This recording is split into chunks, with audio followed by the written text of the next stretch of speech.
And to your point that you said earlier about tone and how people speak to you, again, if I feel like you're going to reprimand me for everything that I do, or I can't be transparent with you, then you're not a safe space for me. You're not. Like, and I need to be able, if I am in the moment, and it takes a lot for me to get to the point where I'm boiling or very upset or like about to break. But if I'm in that place, if I've made it to that level, I need to come to you and say exactly what it is, exactly how I feel it, without any filters. I'm not going to make it cute. This is what's going on, straight down the middle. And it's going to be some words that probably ain't in the dictionary. It's going to come straight out and hit you in the forehead. But I need to be okay enough that I can say all of that to you. And before I, this is what I usually do. Before I like fully unload on somebody, I'm like, hey, I'm in this place right now. Are you able to handle what I'm about to drop? Because teach the people. If you can't handle this, I will call you later. Or I'll text you later. Yeah. But I'm finna explode. So if you call me and say, all right, go, you finna get it. You finna catch it. And it's not nothing personal. This is just flying off what's happening in my brain. Hey, thank God for another day. Hey, I know we could be another way.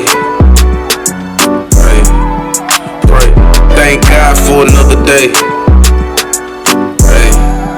Hey, I know we could be another way.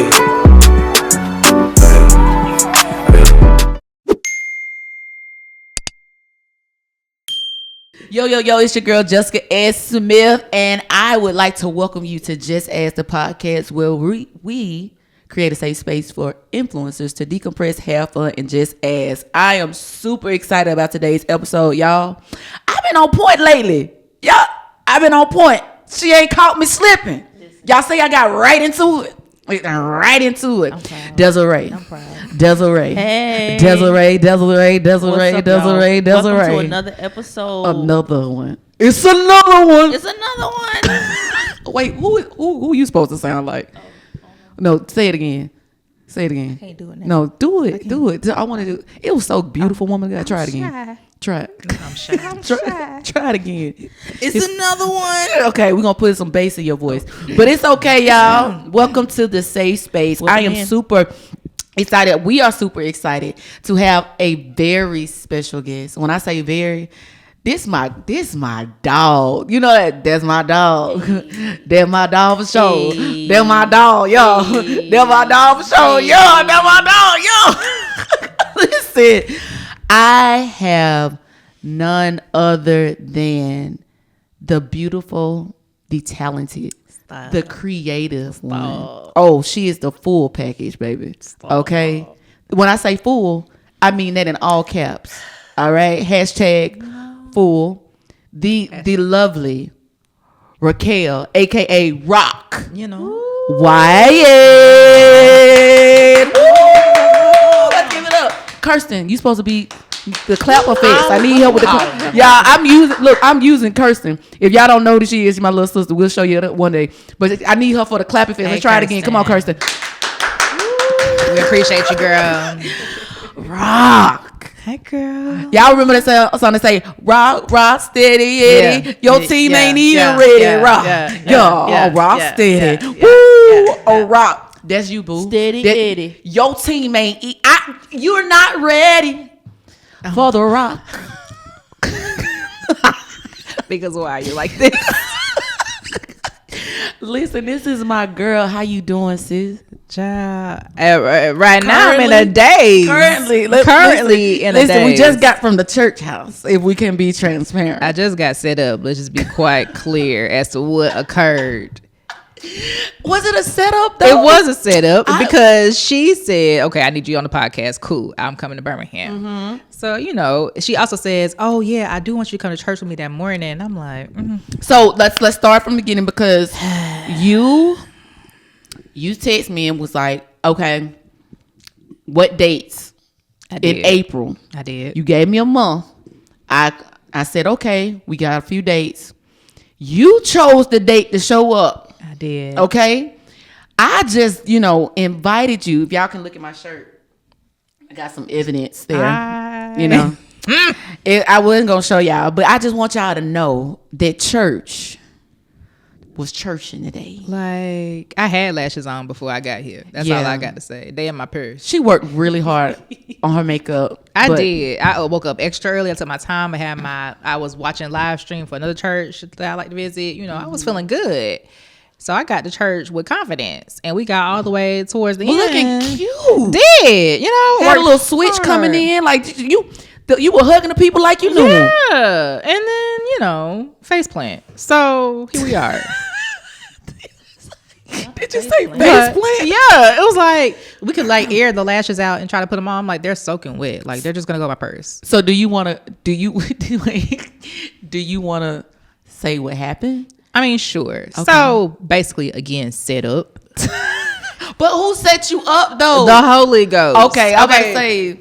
So, I mean, you were the conduit, but you know, I was used. Yeah, for sure. This actually goes back to last week. I got to start from the beginning. Start from the beginning. So last weekend, we were celebrating one of my girlfriend's birthdays in the mountains, North Georgia mountains, and I went.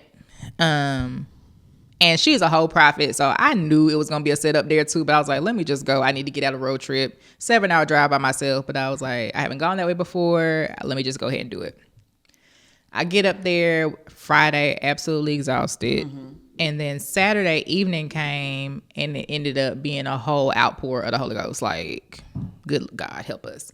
And I went into armor bearing mode, which, you know, I know that well. I can, you know, back them up. Yeah, and for those that don't know what an armor bearer is, it's basically a position that serves and catch folk and cover people while they're going through their experiences. For sure. Okay. So I can do that. I can hold the towel when people falling out. You need a purple blanket? I got your purple blanket right here. You know? It's always purple. It's always purple. I got it. Don't worry about it. I got your back. So, you know, I got people back.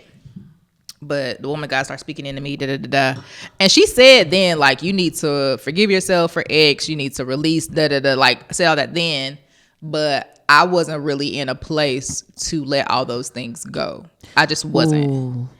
And it was like the first time that it was acknowledged that I had all this built up in my body and in my spirit. And I knew it because earlier that month, you know, I had a whole breakdown this month. Not realizing there was months worth of things that I hadn't processed, years worth of things I hadn't processed. And my body finally was like, we can't take no more. So by the time I get to last weekend and it's actually said out loud where I was, it was like, okay, God, you actually see me in this moment and not leaving me to myself and love me enough to acknowledge that you're not okay and I want to come get you. So, girl, just hold on for a second. So so that was last weekend. Everybody got these breakthroughs. It was great. And we kept the group chat that we made for the birthday trip. And it was very strategic of the Lord, like, keep this sister circle. Like, you need these people as your midwives. So all week long, sharing testimonies about what God had been doing. And I was having some very hard conversations this week with some people. Just a lot had happened between last Friday and present day. Yeah. So by the time I got today, I came to Birmingham on Friday to just sit and relax. And my friends that I'm staying with, they were like, you need to rest your body. Like, don't do you. We know that you have a lot that you could be doing. Yeah. We need you to rest. Include my family saying the same thing. We need you to rest. Yeah. So I've been doing that the last 2 days. And then get to service today. And it was good. Like, praise and worship was good. The word was good.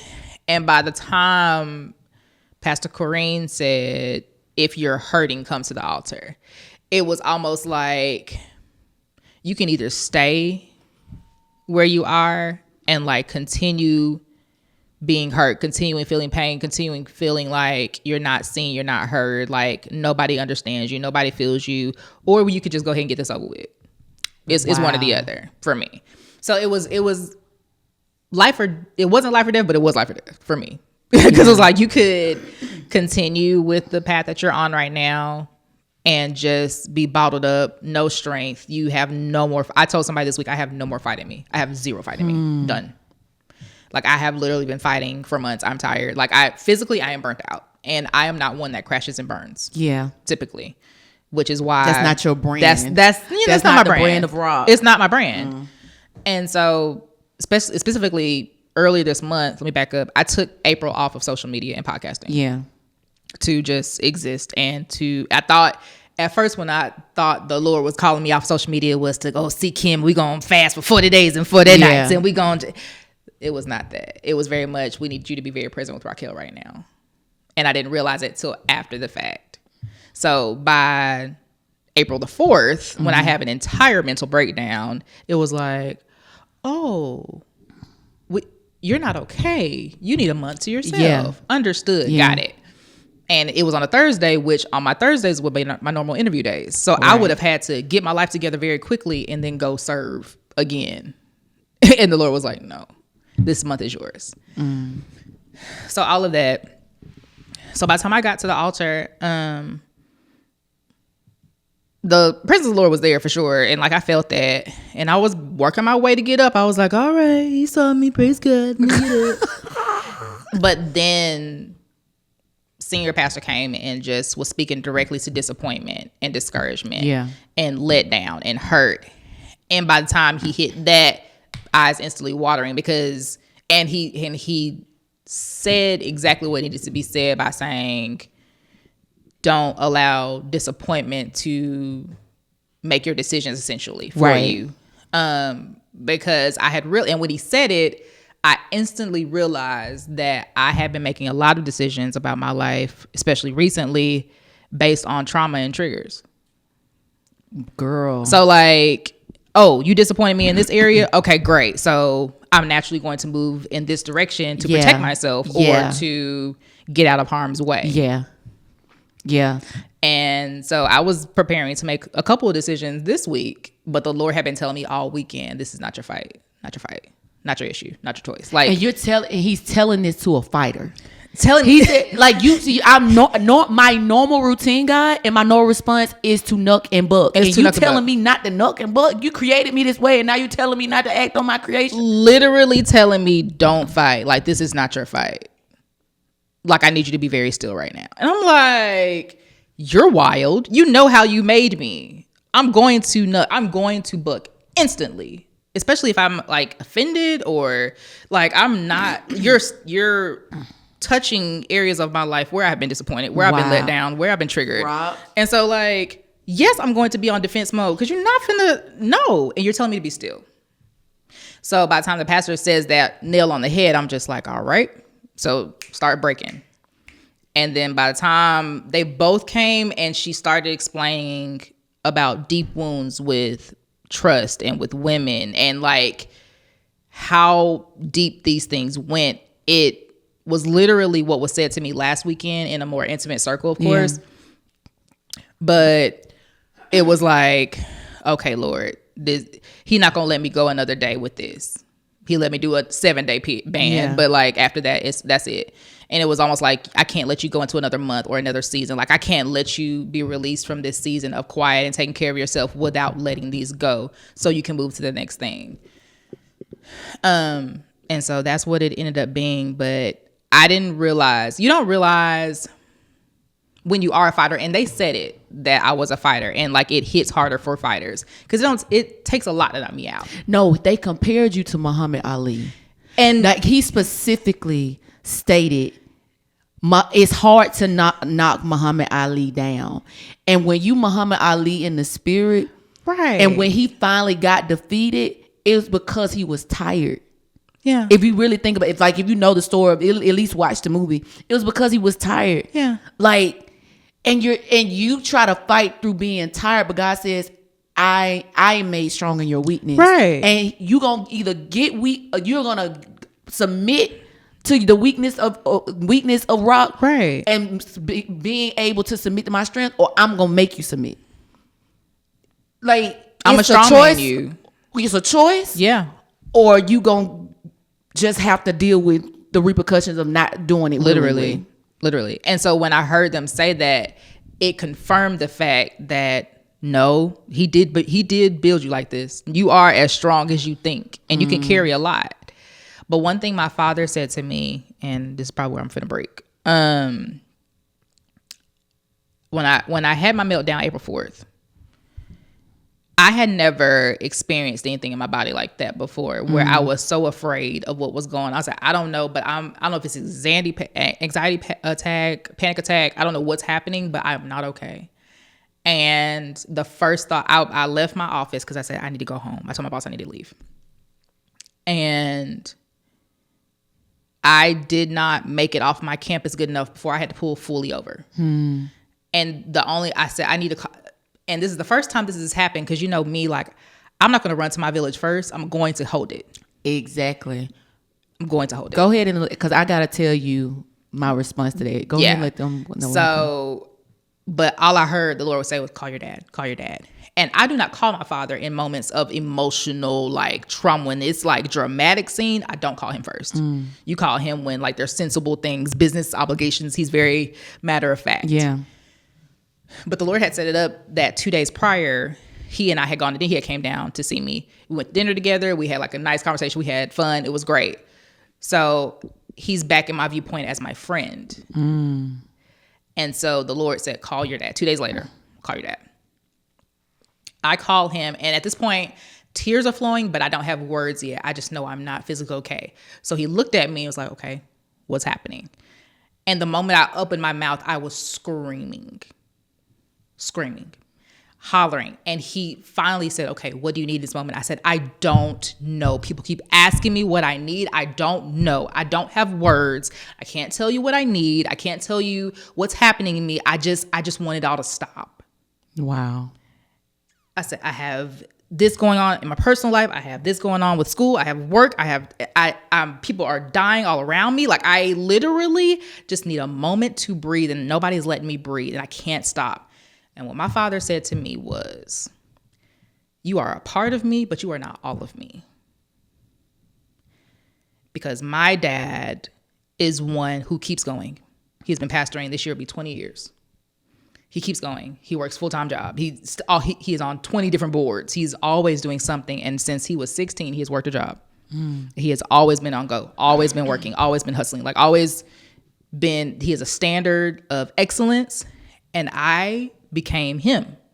Wow. I am Gerald. They call me Geraldine, and I'm his twin. We have the same kind of work ethic. And so he knows that about me. So the Lord had me call him for my father to affirm me and say, I need you to stop. Rock, wait, I can't let you pass that, because the importance of the affirmation of a father, girl, I'm trying not to cry right now, because it's one thing. I don't know about your household, but I know about mine. And my dad, when I was growing up, was a single parent. And so the affirmation in my mind now, as an adult looking back, I don't know if he had the energy or the time outside of making sure that we was eating clean, that we had a safe place to live in, that we were provided for, that we had good grades, the emotional part. I don't think he had. I don't think he had awareness, and I don't think there was enough time and enough in him. Because this is a man that I don't even know if he was poured into enough to do that. So now as an adult, because he has balance, I feel God on this. Because he has balance, I can go call my daddy. And I told him about a mishap I had in my life. And he was like, well, Jessica, you know that you're better than that, right? Like you're beautiful.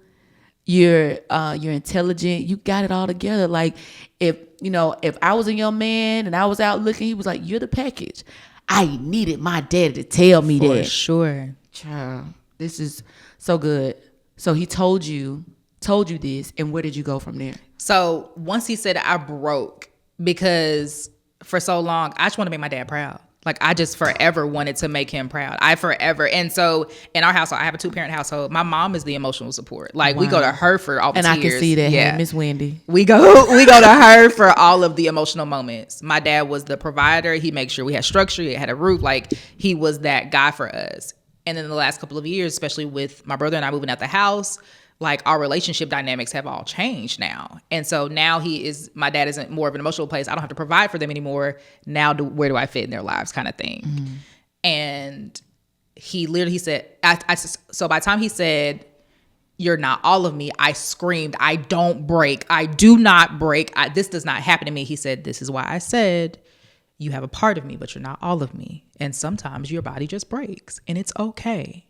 And when he said it, like, I burst, because it was just like, I'm human. Like, I live in the flesh. I am not a superwoman. Like, it is okay. And for him to say that, and to be the one person that I always wanted to make sure knew that I was getting my stuff done. Yeah. He affirmed all of that and brought me all the way back down. And by the time I got on the phone with my brother a little bit later, and he just going off. He said the same thing, but in a more ratchet way. It was like, you ain't got to be super everything. What's your problem? Always need the hood version. You know, you just always got to just don't be doing all that. You know, it's the message version. Yeah, that's the message version. So he brought that version. But it just affirmed who I was and the fact that I was not crazy. And the moment that hold on, can I take this real quick? Yeah, that's fine. Tell them, hey, I'm in the middle of recording. I was making sure you. I was. Hey. He said, hey. They said, hey, we recording. Hey. Okay, bye. Sorry. Praise the Lord, everybody. So, once I got that out, and once I was able to kind of breathe, it took me a minute to breathe after we got the phone. I was led immediately to text my village of girls. And it was strategic of the Lord, but it was also funny to me that a week prior, I had built this group chat. Listen, I just built how quickly the Lord. When I say a week prior, I had built this group chat off of a funny joke the Friday before. Like, off of a joking moment, but it was like, and it was a beautiful joke. It was a beautiful joke. Like, all of my girls who I would have just copy and pasted the same joke to, I said, let me just put all y'all together real quick. And it became my accountability chat. So right before the month started, or right when the month started, I just said, okay, I'm taking the month off social media. Please be my accountability partners. They're just prayer, And so that's what that group was made for. Not realizing that 3 days later, I was going to need all of them. So I texted them this very long moment and I was able to articulate completely what had happened from the time I left my office to that moment. And everybody instantly was so supportive, but I was grateful to God that he allowed me to know that you can go to your village with this right now. And like, they're not going to leave you. And you're used to people walking away. You're used to people being abandoned. But in this moment, even as raw as you are, they are very present with you. And some of them who were local were like, we will leave work right now if you need us to. Listen. And I was just like, I don't really want company physically. Yeah. I just need y'all to know where I am. Yeah. And Jay said, and my sister y'all were just proud that I even came, because y'all know it takes a lot for me to even verbalize where I am on a lot of days. Because you're the super women believe that there is no safe space. Right. They believe that if they don't have it together, who will? They believe, and I'm saying they because the beautiful thing about me and Rock's relationship, we try to superwoman each other. We try to superwoman each other to the point where it's like I had never met a friend as so persistent. Like I was like, this lady is weird. Why does she want to do relationship with me? Because fun fact, if y'all haven't seen our previous episode, I think it was season 2 that we did the episode. If y'all haven't watched it, go watch it, because baby, the testimony on baby, that was a whole nother thing. So we met through a mutual friend who's also our best friend. Y'all actually seen him, Philip, Dr. Philip A. Sullivan. Doctor. And we actually met when we were celebrating him for those that accomplishment. And literally right off,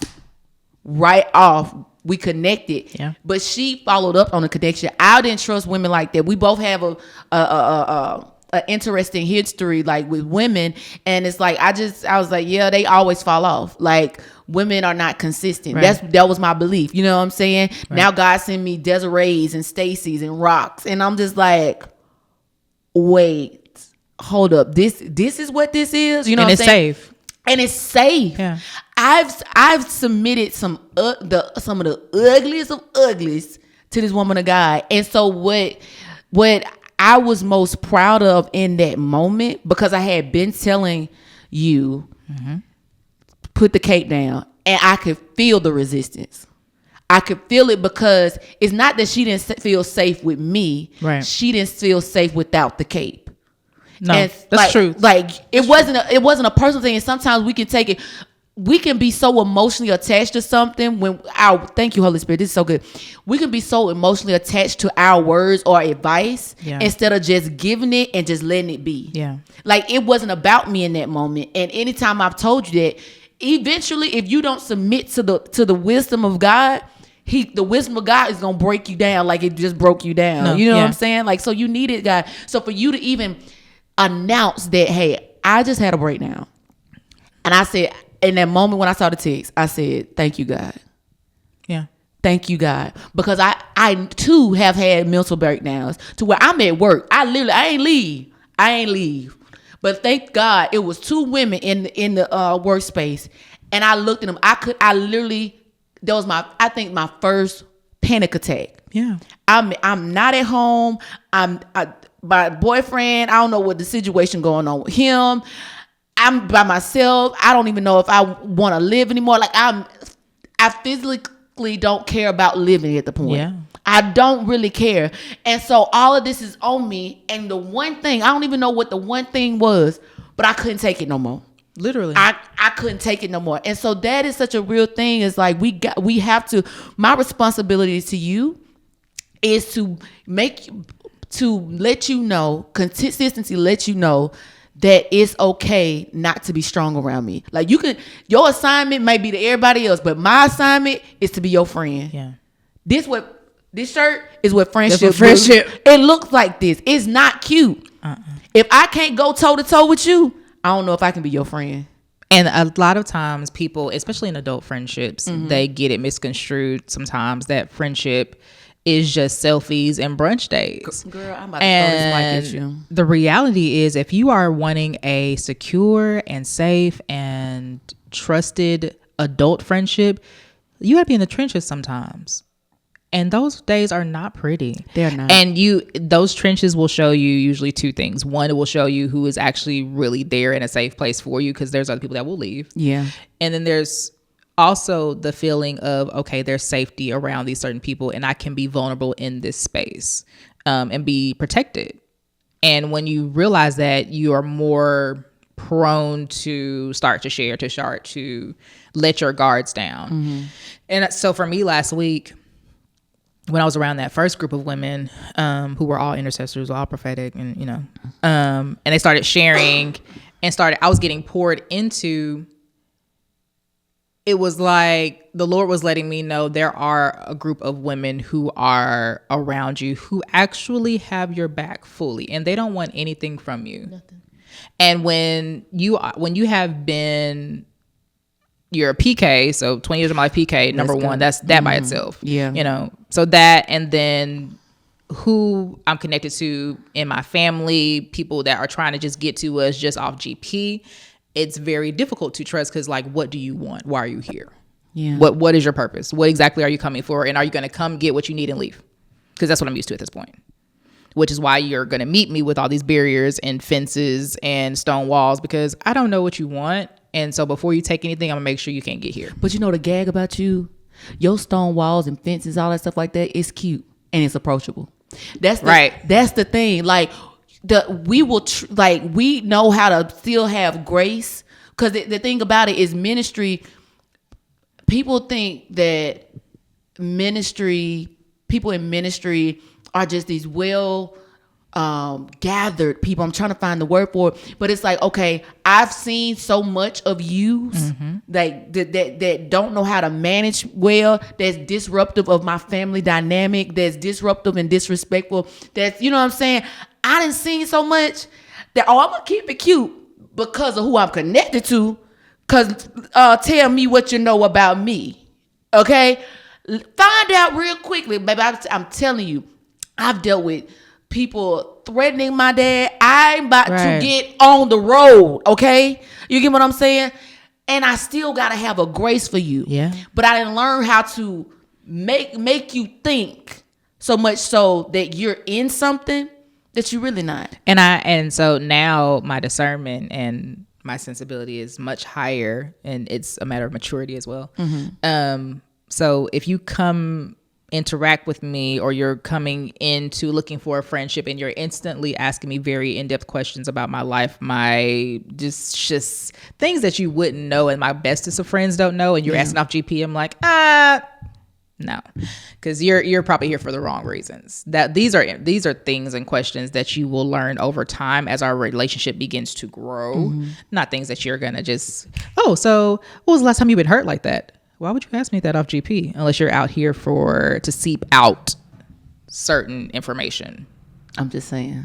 Whatever. So, but you're right. I've had to learn how to be approachable and to be gracious, because there was a time that I was just hard. Like, people were like, you just look mean. You just don't even, and I would do that because, like, don't even look in my direction, because I don't trust any of you. None of you. So I'll rip. That was me for a very long time, until the Lord started doing the first layer of healing for me, to say, okay, everybody's going through something. Like, you can be kind to people regardless. Now, you don't. Everybody's not your best friend. Everybody's not going to be in your inner circle, but you can be kind. And so once he let me know that, then I can be kind. I can go have brunch with anybody. But being in the holies of holies with me, absolutely not. And I think that's such a beautiful understanding and awareness that I have the power to let you in. Even Jesus, if you really think about it, he, out of everybody that got excited about his being, his presence, right? As much as we talk about who was against him, there were people as he lived his life that were for him, that actually believed that he was the Messiah, that actually believed what he was saying. That's why he was able to gather so many people to listen. You know what I'm saying? But out of all of those people that gathered and listened, it was 12 of them that stuck out. Right. But even in the midst of the 12, there was 3 that stuck out even the more. Sure. And so I think that the level of discernment and the level of ability that God has given us, the power that God has invested in us to be able to discern who's our 12, who's our 3. Who's our 12, who's our 3. We have to tap into that and know, like, the 3 had experiences, the 12 that would never be able to imagine.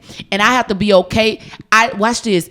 I had to find freedom and being okay to not tell the 12 everything that the 3 knew.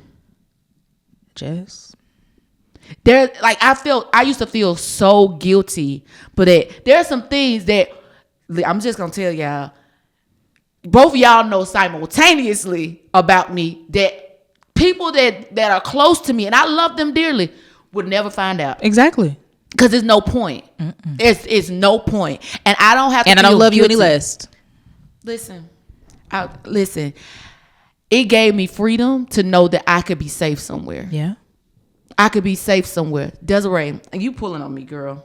Who? You. What I did? No, you didn't do anything. I'm just saying you pulling on me. What? When I say that, y'all, what I mean by that is, like, my spirit's connected to her, because I really feel like she got something to say on this and she hasn't said it yet. And no, like, because you have the experience as well. Like, that's something that her and I have talked about in our private times, to where I'm like, girl, I'm so grateful for you. And, like, she'll tell me something. She was like, I'm doing X, Y, and Z this week, or I called to let you know that I decided, like, prime example. I can say this because you didn't say it yourself on podcast. Yes. Prime example. She let go of her building, the building that we were originally doing the podcast in, and she was doing the photography or whatever. I won't say whatever, but she was doing everything. She had her own business. She had a studio and everything, and she let it go. She was going through that process, but she was going through it alone. And at some point, I think the month, probably about a month out, possibly, she called me and she was just like, Jess, this is what's going on. I'm about to let this go, and these are my emotions attached to it. And I was like, okay, it's gonna work out. Like, we're gonna go through this together. So, okay, bet. How do you feel? Do you need help moving, or what are we doing? Right. You know what I'm saying? And it was big for her. Some people might look at that as small, but for somebody that is as independent as Desiree is, Oh, I get it. and self-sufficient to announce what looks like weakness, Right. to announce and be vulnerable and say, hey, sis. But you know what happens when we have those moments though, when people who are independent decide to step up and speak what's going on. It's a moment kind of life or death for trust for us. Because if I come to you and say, Make it plain, Rock. if I come to you and say, hey, I'm crashing and burning right now. You say, oh God, I'm praying for you. I'm like, all right. I can call my mama for prayer. Rock. So like I can call, Right. it's a whole group of intercessors. There are intercessors specifically at my parents' church. If I say, hey, they got that covered. Yeah. I'm not looking for that in that moment. What I'm looking for is a safe place where I can crash and burn, and my friends, my circle is going to come affirm me. They're going to speak life back into me, and they're going to say, okay, so what we got to do? And they're going to come up with a plan so I don't have to think in this moment.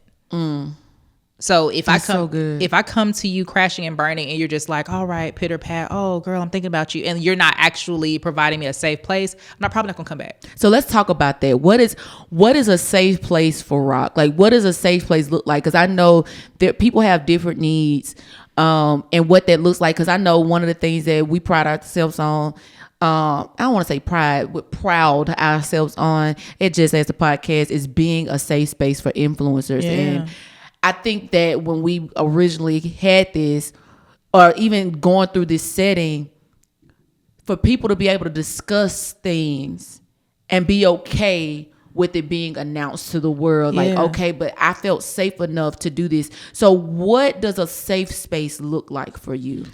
For one, you're not requiring me to do anything. Because in every area of my life, I am stretched in some capacity. In my job, I am stretched in capacity. I'm in a lead role there. I have to be on 2 different podcasts. I am a first daughter. I have all these different titles. So if I'm coming to you for a safe space, I'm not looking to work. I just want to exist. I just want to exist. So that's the first thing. If I can just exist, I can come up in my bonnet and muumuu and just be just fine, then we're really okay. If I'm gonna be uptight, I can't get comfortable in your house, I just feel like I can't relax here, it's not a safe space with me.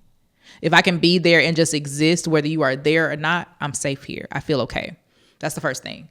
But 2, I'm gonna come to people who are not gonna be yes men. I don't need yes men. Yes men are not safe for me because of who I am, what I have going on, who's around me, who I influence, and where I'm destined to go. I can't have yes men. I need people who, number 1, have the Holy Ghost, but 2, are going to be sensible enough to give me all sides and let me see all sides of what's going on here. Yeah. So I don't have one straight viewpoint, because I could be very loud and wrong. So I need you to be able to contradict and say, hey, I see your point and you're validating your point, but also look at it this way. So I know that you're not just amping me up and say, yeah, girl, you right, because da-da-da-da. If you're doing all of that, you're not safe for me, because you could be, yeah, girl, you're right, write me down into a rabbit hole. And I'm looking up from the bottom. How did I get here? I just listen to yes, man. Listen. Instead of people who are actually like, this is the reality. This is what we can do about it. And it's kind of on you about, these are all the sides. So those 2 things for sure. Now there's also food, like if you feed me, yes, God. But other things involve like the fun stuff. But those 2 particularly, you're not requiring anything of me. And if I'm able to volunteer my services, okay, do you need help here? But I don't feel like I'm stretched with you. I can just exist with you. And that's how me and Jess became friends, because we literally weren't doing anything but just laying on each other with 20 other people in the house, like just existing. That's how we became friends, and that's how this relationship has maintained. But she also is going to give it to me straight, and I need that. And she calls me for the same reason. Like, right. I'm going to affirm everything that she is. I'm going to affirm who she is destined to be and say how amazing she is. But I'm also going to say, okay, but also this right here. Work on it. We just need to adjust this a little bit right here, and not hollering and screaming and nagging. We're not going to do all that. We don't, because I'm grown. Because I'm. Let's be very clear here. I am grown. I am not your child. Very clear. That you will unsafe place me real quick. And that's another one. No, seriously, that's another one. If I feel like you're just going to give me the 3rd and 5th degree every time I come to you, then I can't be safe enough to be vulnerable and share my truth with you. Because some of my thoughts are crazy. Some of my thoughts do not make sense. They don't. Listen, I'm telling y'all, I got 2 people in the room. Desiree, how many times I call you and say, this thing ain't gonna sound right, but I'm gonna have to tell you it. I say that I probably at least 5 times out the month. This sounds crazy, but I gotta tell you this. I gotta get this out of my head, because everything don't have to make sense for me to be your safe space. It does not. It don't. Like, why do we have to have and this is what I lean on for my friends. Like, okay, if it's meant for me to understand, God, allow me to understand and give advice. Sometimes I need you to have the power to listen. Advice. Just shut up. I don't know. Just be quiet. Yeah. I don't need anything but for you. Just like when you said the exist part, it just makes so much sense, because I just need and I'm trying not to revert back to this space, but I'm having so much revelation on what this platform is, and you provided another revelation. People get to exist in a way they don't get to exist anywhere else, because I gotta hold up a facade. I gotta hold up a certain tone. I gotta hold up the bad and bougie. I gotta be this person that I want to be on a platform where I can just like. People are tired. It wears you out. Completely. And to your point that you said earlier about tone and how people speak to you, again, if I feel like you're going to reprimand me for everything that I do, or I can't be transparent with you, then you're not a safe space for me. You're not. Like, and I need to be able, if I am in the moment, and it takes a lot for me to get to the point where I'm boiling or very upset or like about to break. But if I'm in that place, if I've made it to that level, I need to come to you and say exactly what it is, exactly how I feel it, without any filters. I'm not finna make it cute. This is what's going on, straight down the middle. And it's gonna be some words that probably ain't in the dictionary. It's gonna come straight out and hit you in the forehead. But I need to be okay enough that I can say all of that to you. And before I, this is what I usually do. Before I like fully unload on somebody, I'm like, hey, I'm in this place right now. Are you able to handle what I'm about to drop? Well, teach the people. If you can't handle this, I will call you later. Or I'll text you later. Yeah. But I'm finna explode. So if you call me and say, all right, go, you finna get it. You finna catch it. And it's not nothing personal. This is just flying off what's happening in my brain.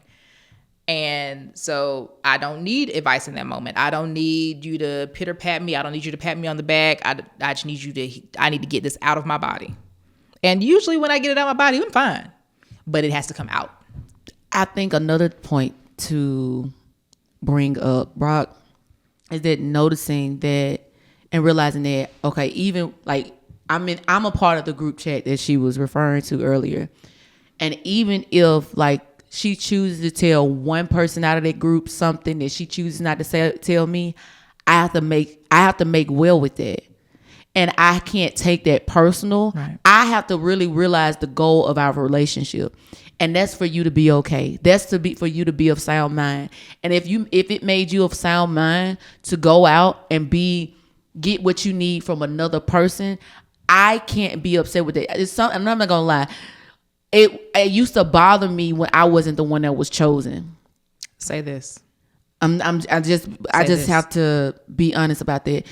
I felt a certain type of way because I have this role, but my DNA wasn't needed for that moment. Right, my DNA was not needed for that moment, and it does not make me less than because I wasn't needed for that moment. But God has given me the strength for the moment that I'm needed for. And it's like sometimes we can get so caught up in, well, you didn't tell me, like I'm obligated, or you're obligated to tell me something that I might not be graced for in the moment. Because what do you have on your plate? And if I load you with that, then where that's going to take you? Listen. There's a reason why the Holy Ghost had me say, call your dad in that moment. And by the time I got on the phone with my mom a little bit later that day, and I told her, I said, I didn't want to scare you. So I didn't call you. I called my dad. She was like, you wouldn't have scared me, but she also heard me screaming on the phone with my father coming around the corner from the bathroom. and was like, who is that on the phone? And when she realized whose voice it was, she was like, that's my baby. And so she broke. So like in that moment, it wasn't because my mom was any less. She always is the person I go to for emotional support for anything. Yeah. But in that moment, I needed this figure right here. Yeah. And so you're right in that. It does not discount the person you are in my life. It doesn't discount your role in my life, your capacity. But sometimes the Lord is doing you a favor by not letting me unload on you, because you can't handle that in that moment. Because depending on what it is, you may be trying to drive to where I am, knock somebody over. Let me tell you something. It'd be different situations. Listen, there's plenty of things I have not told Jessica Smith because you know how I'm the friend that will get on the road. Please don't play with me. But it's certain things. You saying the right thing. I think some of my friends are starting to realize, hey, let me call her in the morning. Because by 2 o'clock, it's a no. If you call me at 2 o'clock, I'm getting up. I'm getting Kirsten. I'm getting on that road, ain't I? I'm getting on the road. Like, there's certain things I'll tell her a month later after it's fully resolved, and I explain the testimony of the Lord, what the Lord has done in my life. Because if I tell her in the moment, and if I even look like I'm crying, it's over with. It's a wrap. It's over with. Whatever she had going on, I promise forgot about it. It's over with. It don't even matter. Because she got my location at all times. And the point of the matter is, she finna come. I'm gonna look up and she gonna be like, so, hey, what's up? Hello. And ding dong. Like, so it's better for me to not tell her certain things. But that's because of her love for me. Yeah. And I know that. But even people in Tallahassee, when I had the breakdown, they were like, we will leave work right now. Yeah. Like, if you say you need a community and actual bodies in your face, we'll leave. Like, it's not a thing. Yeah. But it's a big thing about safety and community. You have to feel safe to be vulnerable, to be transparent, and to feel love. Especially when you've experienced betrayal and hurt and just people who have literally taken from you and not even said, I'm sorry. You never can get that time back. You can never get those moments back. You have literally given of yourself, your resources, your money, and people have just taken what they need and gone and live their lives. And it's just like, I'm never getting that time back. So what you've experienced those moments like that, it's very difficult for you to let anybody new in, because it's just like, you're going to do exactly what the last person did. Yeah. You're probably a different face, but the same spirit. So I don't trust it. And until you can prove otherwise to me, you're going to sit right there. And that's one of the things I had to learn, Rock, is that I used to give my trust so freely. Like, oh yeah, I can trust you just because I believed in giving trust, and then letting you lose the trust, and then just cutting you off because it's your fault that you lost the trust. When I didn't guard my heart in the first place. I didn't understand the proper process to guard my heart, allow people to gain trust, like have a love, like loving them, right. Because God does it the same way. He says, okay, yeah, I'm a trust you to the certain degree, but you got to meet me somewhere to gain more access. In this process of life that we do, we expect God to be all of him. We expect God to be all of him in the moment that we want him to be all of him, like he finna be pimped out. God ain't stupid. And so what I had to realize is if God ain't finna be pimped out, I shouldn't have to be pimped out either. And so what I'm gonna do is love you, right? But I can love you with boundaries. For sure. Because I love myself. Yeah. And my mom used to tell me when I was younger, when I was a teenager, they didn't let us go to parties and none of that stuff. That was not happening. And so you turned out. When I got to college, it was over with. Over. That's why I'm in college for the second time now, because I failed out the first. Baby, outside. 19 and 20, good living it. That's why I'm in school at 31. But doing well, honey. Doing well. Give me the papers in Jesus' name. Look, give me the certificate, Lord. Anyway, she used to tell me when I was younger about guarding your heart and what that looks like. Of course, I didn't know what that looks like. And in some cases, I feel like I still ain't got mastered it at this point in my life. Yeah. But she used to say, until you know how to guard your heart, I'm going to guard it for you. And no, you can't do X, Y, Z. And so, like, it was just a matter of you love everybody, you trust everybody, and so because of that, your discernment ain't even on right now. So I'm gonna just guard it for you until you get of age and responsibilities to take care of it yourself. That's so good. But there are moments to this day I'm like, did I check all the boxes before I let that person fully in my life? Were they a wolf in sheep's clothing? Like, where did I drop the ball and where did I miss the step for them to get that close and then wound me like they did? Like, what did I miss? But sometimes you do check all the boxes off and then there is a reroute, whether in your life or whether in a response, whatever it is that takes that person elsewhere. And that's a very real thing too. What relationship you have with somebody today may not be the same in 6 months. And that's a very real thing. And I think a lot of times we bank on people not being seasonal and immediately expect them to be forever because of how amazing they are and how much, we click right from the jump. We click, okay. And even with us, like, I think both of us were in a place of, she really cool. Like, that's cool. It's a vibe. But not thinking that this was last past 90 days. We didn't think, I thought it was very temporary. Yeah. I never thought we were going to. I'm not thinking it's going to last past 90 days, 90, let alone 6 months, because most people don't last. Like, it's a really cool, we have dinner, lunch dates, talk on FaceTime for a couple of days. You cute. You cute. You fun. You a good time. But after that, like, it's not going to last because there's no depth there. But all in all, like, relationships like this clearly stand the test of time. But there are other people in your life where you like, we click, we finna be girls, we finna plan our birthday trips for the next 5 years. When it was needed for that moment. And so that seasonal person, again, it doesn't make them any less, doesn't make you any less of a person either if they disconnect from you. But the reality is the Lord needed them in that position for that moment. Yeah. So there was something that they had and you weren't using them. You were not using them. But there was something that they had in that moment that the Lord needed to get out of them for you, or vice versa. Yeah. And once that exchange took place, then he was like, okay, cool. There's no beef here. There's no bad blood. There's no issues. We're still really great friends, or still cordial at least. But there's a disconnect now, and they're not as close to me as they were because life happened and things changed. There's nothing wrong with that. That's going to happen in adult friendships. But we get hurt. Our feelings get hurt in relationships, friendships, any kind of connections, because like, it's not the same like it used to be.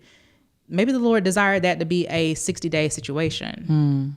But you thought it was going to be the golden girl, like that was going to be it for you. Because you were unhealed in areas that don't allow us to see it as for what it is. Come here. Because we need... Because, and that's the importance of, that's why we did the whole mental health Monday. I mean, not mental health Mondays, but mental health awareness month. Just so, because you said something, thank you, Holy Spirit, for giving us an avenue to go back to something what you said. You said earlier that you had to come to a place where you forgave you. Yeah. And I think that we give the power of forgiveness to everybody else but ourselves, for ourselves.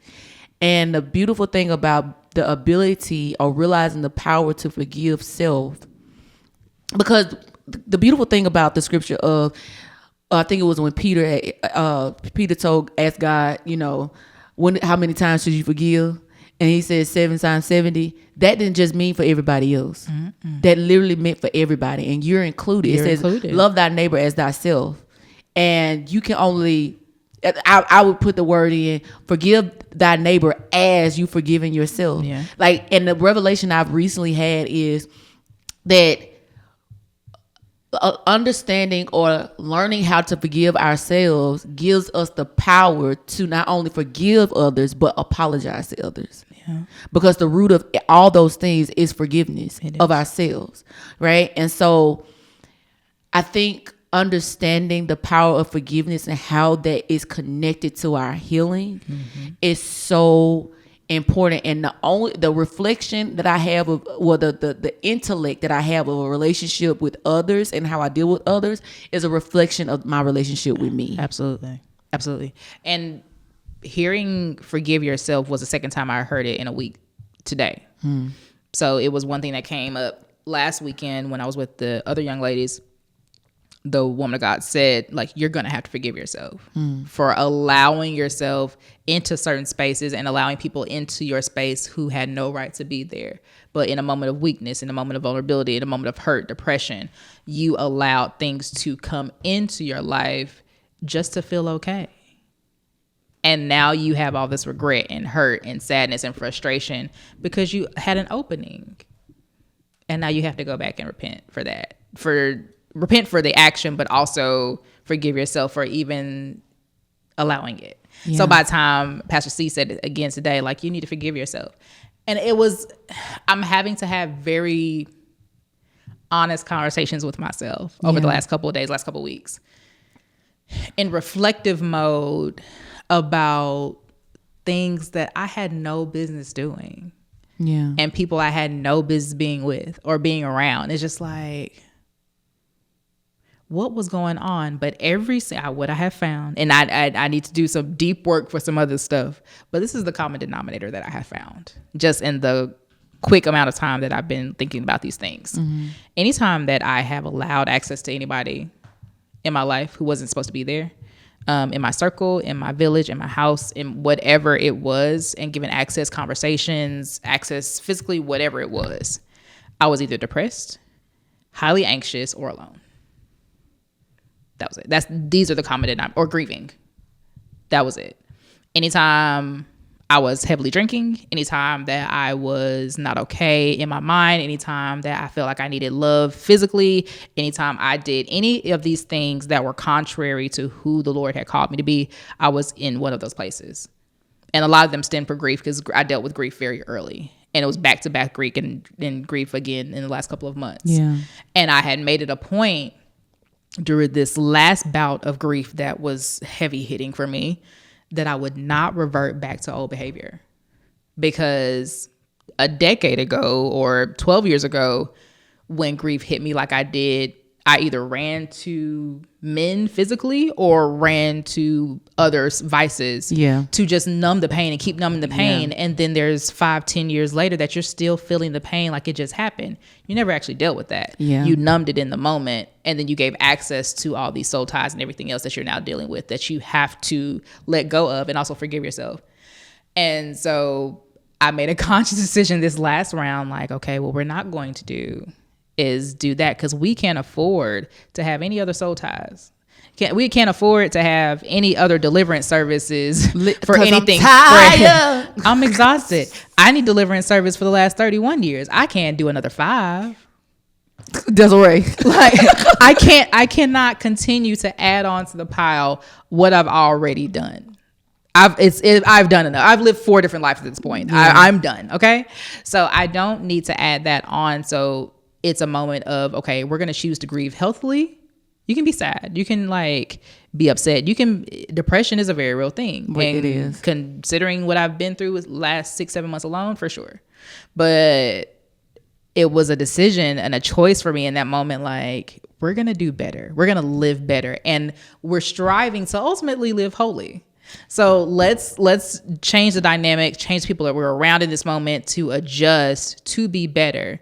And while we're striving to be better, yes, we're going to knock out some of these old wounds and past, and we're going to handle these things, but we're going to forgive ourselves because immaturity was in play. The wrong crowd was around you. There were so many variables that were around you in that moment, and nobody was saying, hey, there's more for you. There's better for you in that moment. Mm. And the people that were so far removed that they didn't even know what was happening in the moments. Mm. I'm surrounding myself with people who just want to turn up, who just want to go vibe, who just want to go do whatever. So nobody is saying, hey, this not you. You're not okay, actually. Mm. And the moment I separated from certain people is the moment where the correct crowd was able to come in and say, hey, there's some deep work that needs to be done. Yeah. And I didn't realize how hurt and how just this trash had just been sitting on my heart, on my mind, on my body. Because just keep going through cycles of life without taking a second to say, hey, there's some things I need to offload here. Yeah. I keep piling on life stuff. Keep piling on. And so if I'm wanting to be a mother at some point, if I want to be a wife at some point, I have to I have to unload because my husband has to deal with my trauma and my children are going to come out of me. Because the gag is that the beautiful thing, and I just talked about this not too long ago with some of my friends that are students, that realizing the family is so important because it's a development center. We really understand, when you build your own family, it's a development center. So the work I go ahead and do, I put my family in an advantage, because there's going to be some things that come out of me that my children is going to trigger that I didn't know that was still there, that my husband is going to trigger that I didn't know was still there. Listen. That if I'm healed enough on my own, that I can bear the I have self-care tactics, and I'm healed enough to know how to grieve the process of the old me, how to grieve the trigger, how to grieve what happened, what was exposed to me. And one thing I know about me, I don't know about anybody else, I'm called as a bloodline breaker. So it's gotta come to me. I gotta see it, because how am I gonna break something that I don't know about? Listen to me. How am I gonna break something that I don't know about? So, but the best version of me. And because I know it's some wives on here that listen. Okay, you doing the healing work. You're being exposed. No, you're not less than, for the simple fact that things are being exposed. Yeah, you did some work before, but God says there's even greater that I have in store for you, because it goes beyond you. Yeah. And when we realize that, we're able to be in a sound space and allow that process to continue to go. It's always room for healing. It's always room for growth. It's always room for development. Child, you didn't talk good today. That's so good. It made me think about. Now she want to say something. I do, because listen, as he talked about, there's always room for growth and healing as long as you're open to it. Yeah. The Holy Spirit will bring it around, right? So I got a dog, probably 2022. I got a Bebo, and Bebo was a pit, and because Bebo was 5'4" when I got him, in my mind I'm thinking, he gonna want to go do his own little thing and just sit over there and just be a dog over there. But no, Bebo wanted to be under me, right? Which is not a problem until I started to see the problem, right? I just remember one time I started to get aggravated because he was up under me all the time, right? And I started to see my mom. Right, I started to see like the frustrations that my mom would get because you ain't get a break. Okay, and so the Lord is funny, because I sold my townhome, and I've never really been that like touchy-feely, emotionally type person anyway. Yeah. Right. So the Lord is funny, because I sold my townhome and I go stay with my friend who has 2 twin girls. Yeah. And I've never stayed with children before, but I had a dog. Right. And he allowed me to have that moment to just to be like, I found myself hugging on him, and I was just all in a space and just talking to him, and I had the best of time. And so now that healed something in me that I know that I had been lacking as a little girl. And my prayer is that, I was able to, me and my friend, we had lots of conversations, and she was able to see something different as well, because she grew up in a space where she had to grow up kind of early, to take care of herself, because, financially it wasn't the best. So she, in her mind, was doing the best that she knew how to do, but she was only doing what she knew. Yeah. So my prayer is that she was able to see, it's okay for me to, be nurturing. It's okay. Like, love looks different, outside of what we already know. And so I just thought it was hilarious that, and the time that me and Bebo had was only a year.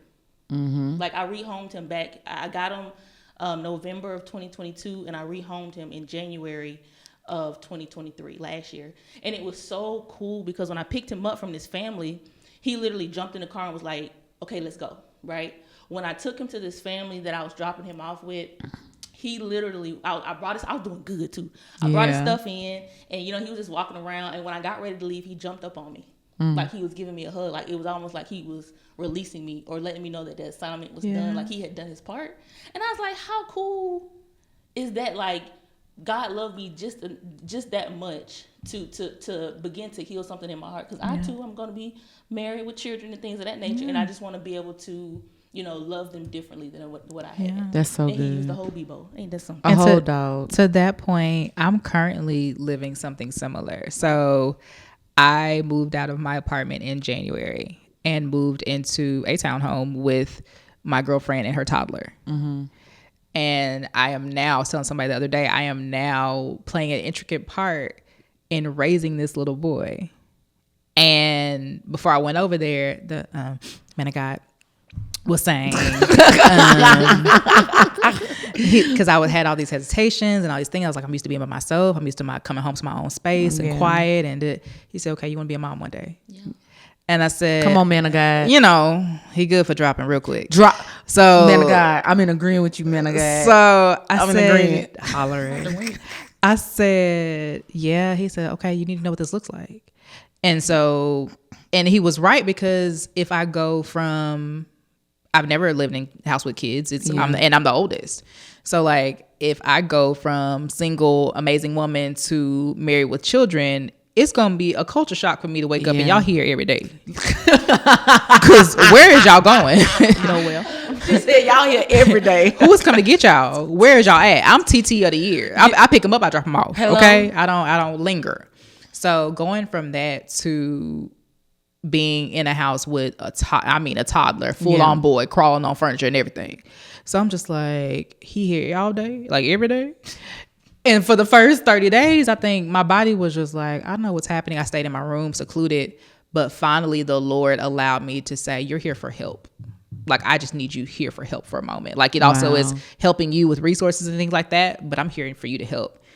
And so I was able to incorporate myself. Okay, Racquel, get out your brain. This is not about you right now. Yeah. And get into the flow of what was happening. And so now he's looking for me. Like, we're having the relationship that he's looking for me. If I ain't there, when you come back home? Like, and he's 3, but he know when TT ain't there. He think he the man of the house. Okay. Right. No, he runs it. So that's going on. But I also was able to lighten a burden off of my friend because it's been single motherhood, and now somebody's there to bury in between. So you can go think while I keep him entertained for 45 minutes. Because you've been at work all day like I've been working all day. Yeah. So go think for a second. I'm going to entertain him. We're going to watch some cars and trucks, and we'll be here when you get back. That's so good.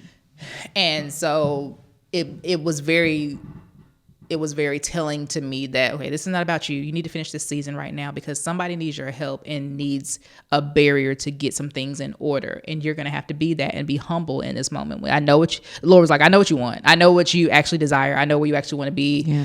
But right now it's really not about you. And when we realized that, first of all, it's ghetto. I'm going to just say that. But once you actually settle in the fact that, okay, I'm being used of God right now, I can kick and scream all day, or I could just submit and we can get over through this whole season quicker if I can go ahead and settle into it. Because the truth is, Rock, if he had not put you in the position that you were in, you wouldn't have been willing if he just said, I need you to go do this. Oh, no. If he wouldn't have put Desiree in a position of, okay, move out of your townhome, she wouldn't have been, if he would have said, this is what I really want out of this situation, we'd be like, God, but why would I inconvenience myself to do that? And you know what the gig is? I already had a key to her house. I had a key to her house when I first moved to Florida. Like, I was getting ready to do the podcast. I had no Wi-Fi in my apartment. So I went to her house and did my podcast for months. So she gave me a key in January of 22. So he was already setting you up. I was already setting me up. And I was already leaving notes and inklings to say, love you, roommate, stuff like that before we even became. No way. She has a letter on her fridge to this day that it was one day, it was a rough day. And I said, I love you so much. You're doing a great job. Love you / roommate. That was a year before I actually moved into the house. So like, he was already setting up all the things, but if he would have told me in June of last year, hey, go live over there, I'm like, me and my Alexa is having a time over here. I'm not gonna go. You love Alexa. They know I love my Alexa now. Alexa, next song. They know, man of God be hollering on the phone. Alexa, turn down too natural. He's like, baby, she talked to Alexa like she like she's there. Alexa, my baby. So I was good, but he put me in a position where the moment I was getting ready to move out, I said, yeah, I'm finna. She was like, where are you finna live? I was like, oh, I don't know. She was like, just come over here. What, you already have a key. What are we talking about right now? Yeah. And a provision had already been made when I had been racking my brain for 60 days trying to figure out what I'm finna do. Yeah. The Lord was like, you could just go literally 6 minutes down the street. Yeah. So, yeah. Y'all, the power of sisterhood, power of letting your guard down. Because I can't even believe that I used to say that I didn't do women. Can I say that real quick? So Just knows I have an entire organization at this point. I was just that is called Strength and Sisterhood. Yep. And I said, how much by today when my lashes were in my hand, I said, how much of it is a joke that you have built a brand called Strength and Sisterhood and you don't trust nobody? Women in specific. Women specifically. Women specifically. And that's why I thought it was so beautiful that PC had every woman, like literally every woman that was attached to my church was surrounding you. Like I looked and God was just like reminding me, he was like, man, the same thing the enemy tried to oppose you with is the same thing that I'm using for my glory. Literally. And she said, you're not used to leaning on women and letting them hold you up, but like we literally got you. And I felt my body like falling over, but I did not fall. And it was just like, no, they really do physically and spiritually. They have you right now. So if you fall over, it's fine. And by the time the Lord had just come, because she wasn't in the mix of the beginning portions, but by the time I was headed towards the floor and like fully breaking, he had her come in my face. So then I'm already breaking, but then I see your literal village in your face to say, this is also representation for me and all the sisters in our group chat to say, we also got your back. So you're surrounded. And one thing the Lord gave me last weekend, when I was out in the mountains, Saturday morning, I got up super early to go journal and write and stuff. And I just wrote out some very raw thoughts, and they were hurtful, and they were just a lot. But the Lord said, close your eyes. Mm-hmm. And I did. And I was in this white room, and I was standing by myself. And then the Lord put my parents, my brother, and my sister around me and was like, there. And then he put more people around. And after that, I didn't see faces anymore outside of my siblings and my dad and my parents. But the group kept growing of all these people who loved me and I could trust. And the Lord was like, you're literally surrounded by love. You're not alone. Because I had written, I feel so alone. I feel like nobody hears me. I feel like I'm screaming and nobody can hear it. And after all that, he said, close your eyes. And showed me this village. And I had explained that to the young ladies when we got to the afternoon activities where we were talking and stuff. And I explained that. And they all said the same thing. They said, we literally just felt the same way. Like it was God that you said that out loud. I was like, I felt so alone, but the Lord was just like, you're surrounded. You're literally surrounded. I have set you up with one of the best villages in the world, but you have to utilize them. That part. Because you're fighting by yourself and I didn't ask you to. So then we have groups like Strength and Sisterhood where you're literally bringing women together to have a support team and to lean on one another, and you won't do it. That's crazy. You're gonna be the organizer, like, and not take heed from what you've created, what I've given you to create. That's crazy. You're gonna be the hypocrite. You're gonna be the hypocrite. You literally gonna form this. You're gonna do all the branding. You're gonna put all the things together, group meets, everything else, to make sure that these women have a community of healthy women and bonding just for you to be alone. Because you don't want anybody else to feel what you felt, but you're really unwilling to break how you felt. Jessica, what kind of hypocrite stuff is that? Yeah, like, I'm so glad that we're free. I'm so glad that we're whole and we're free and we're leaning on each other as women. We're strengthened, and you crying in the dark. What kind of foolishness is that? Like, I'm glad we do life together for real. We do. And do. Period. Y'all, she be singing to me in my voice memos. Y'all know, it's okay. Listen, baby, we voice memo around real here. bad, real bad. Like I don't like texting. I know we can't talk right now. FaceTiming. I do like FaceTiming. When I see Jess's face come on FaceTime, I need to go ahead. Whatever I'm doing, I just need to stop for the next 2 hours because she finna go for it. I don't like regular talking. I'm gonna see if I like you like that for real, like if you my people, I'm gonna FaceTime you. I don't like regular conversations. It was one day in particular. It was a Saturday. I was cooking and I was on the phone. She was on her moo-moo. I was on my moo-moo. I was on FaceTime with Man of God. Just came across that screen. I said, babe, I'm gonna call you back in 3 hours. And he was like, everything okay? I said, I'll just call you back. Don't worry about it. Don't worry about it. Especially if it's been if it's been a while, give me my time. It's gonna be 2 hours. I need my dosage.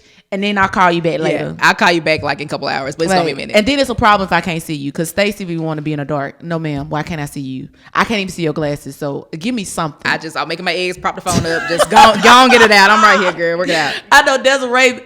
No, so I think Desiree gets it worse, obviously. And so when she don't answer the phone, I be mad. So I text. I text, and it's bad. So if you befriend me, just know that's I don't know if that's part of my love language. I just want to FaceTime. That's part of who I am. But Rock, I think this has been such a healthy conversation, and this is not your last time. I know, girl. Coming. I know, girl. Here, I'm just grateful for you. I'm grateful for our relationship. I'm grateful to be a witness of your growth. I'm grateful that you trust this safe space to even just talk about the experience that you just had. Like, this is not something that, I've overcome this. It's so easy to talk about what you overcome. No, living it. You're in this space. And so I want to say congratulations. I booked therapy. You're in therapy? I booked my first appointment. It's May 10th. Let's go. It is May 10th. Let's go. I'm very excited. So she just kind of let y'all know that this was pre-recorded, but y'all will be all right. Oh yeah, it's all right. Yeah, hey, in the future, one of the things they tell us in the podcast, but y'all will be all right. By the time y'all see this, y'all gonna be the needed, right? And so, I'm grateful. I'm grateful for you, and I'm proud of you, Desiree. Hey, baby. Jessica. These guests be wearing us out, huh? Jessica, what? You're a great friend. She is. I would say, I was just listening. I hadn't said much because I was just listening to you guys, and just kind of seeing, just doing my self pat. I'm like, all right, Lord, where I'm at, okay, that's cool. Yeah. And I'm still growing in that area as well as like trusting women and trusting friends, right? I'm about to cry.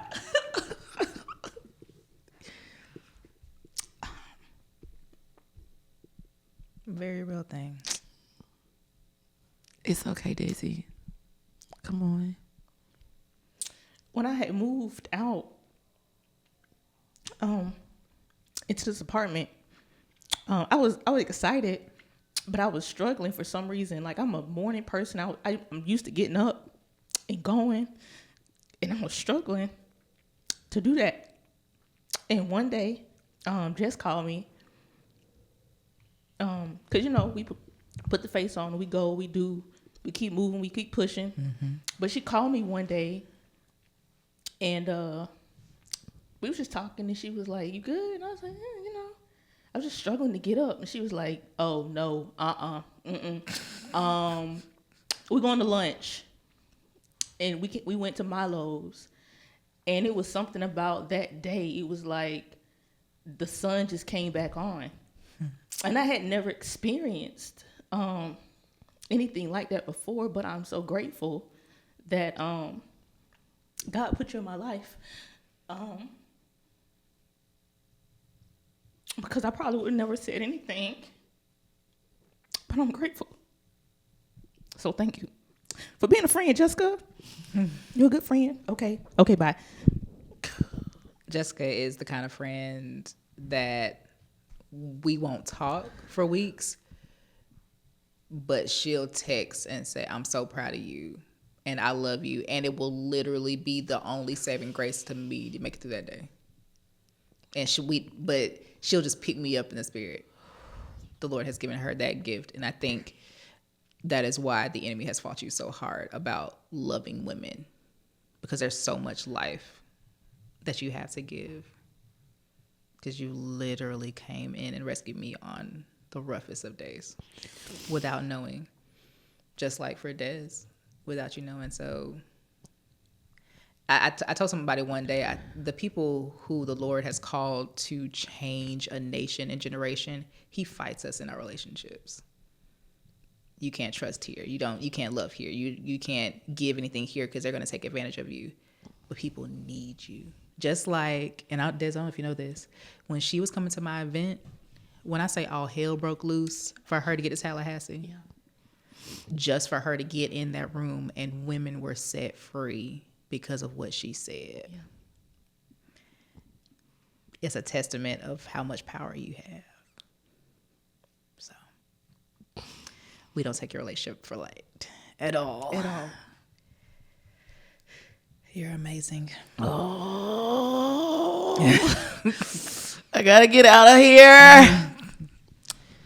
Y'all, family, by now, y'all know that I am a words of affirmation person. And so it's not because I don't do it for that, but just to hear that my awkwardness or my drive to be like, hey, I'm that chick and I'm that friend, that is accurate and that it is needed, you know. And so the enemy, the thing, I don't know if y'all can hear me on this, the thing that the enemy fights you on the most has a huge part of your purpose. Absolutely. Like I would have never thought that I was called to women. I would have never thought that I would have a podcast because I'm ratchet. I'm not as intellectual. I'm intellectual in a different way, but not as eloquently spoken as many. I'm just me. And that's all I know how to be in this moment. I'm learning how to do that. And so, man, this conversation is so free. I know if it's freeing for me, I know the community, they loving these conversations, y'all. And I'm so grateful that this is the platform that God decides to use. Yeah.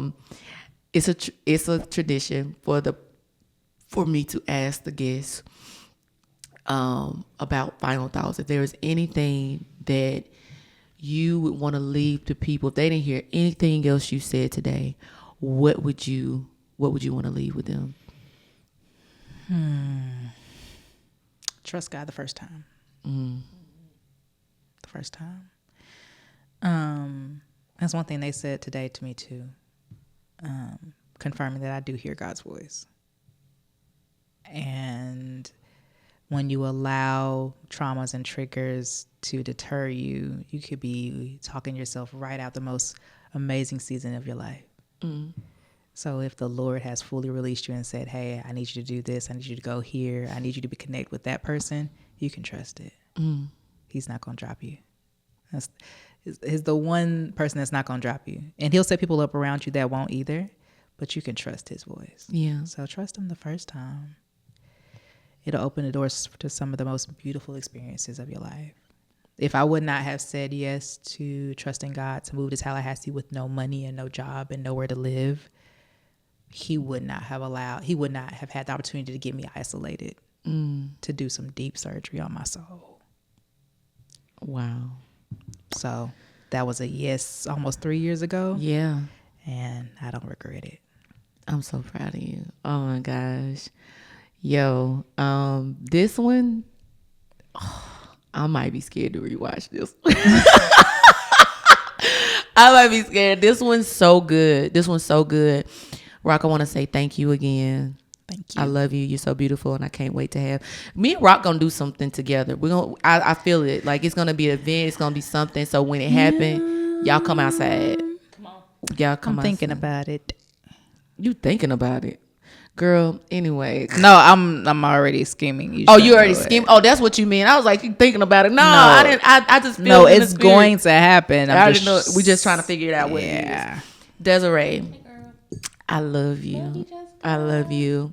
Y'all, this one has been a good one. But until next week, remember, life could be much more simple if you just ask. Oh, that's cute.